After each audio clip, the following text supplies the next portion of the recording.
The threat of new, higher tariffs on the European Union is, according to some, an escalation of the trade war, and to others, the beginning of the end of the road to an agreement that will satisfy both sides, the United States and the European Union. It should be remembered that 30% is significantly less than what is needed to offset the trade deficit we have with the European Union. Talks on tariffs between the United States and the European Union have been going on for many weeks and, according to EU officials, are nearing completion. The head of the European Commission responded to Donald Trump's letter exceptionally quickly by her standards. We have often had to wait several days or more for her response, but this time it took less than 24 hours. States have sent us a letter with measures that would come into effect unless there is a negotiated solution. So we will therefore also extend the suspension of our countermeasures till early August.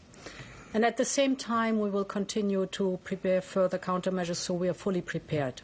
For many sectors of the European economy, the new US tariffs would have negative consequences, hence the pressure on the European Commission to reach an agreement as soon as possible, which would allow for planning and continued trade with the United States. When you really look at the economic impact of 30% tariff, this means 0.4 percentage points less GDP growth for the Eurozone. Among the European countries that would be hardest hit by the tariffs is Italy, whose economy could lose thousands of jobs and tens of billions of euro each year. But the government there is not panicking and is negotiating. Even if some in Brussels are talking about a cold shower, Italian diplomacy interprets it clearly. Trump's letter is a negotiating strategy and talks are continuing. Prime Minister Meloni herself is convinced that this pressure is intended to scare, a negotiating tool. But we must remain calm and continue negotiations. For several months, Donald Trump has been negotiating new trade rules with individual countries and organizations to strengthen the United States after years of stagnation and industrial decline. For example, building factories that provide hundreds of thousands of jobs was more profitable in neighboring Mexico. Obviously, the issue of trade comes up, but as I remind everybody, there's no country in the world that I can meet with right now where the issue of trade and tariffs wouldn't come up, because this is a global action.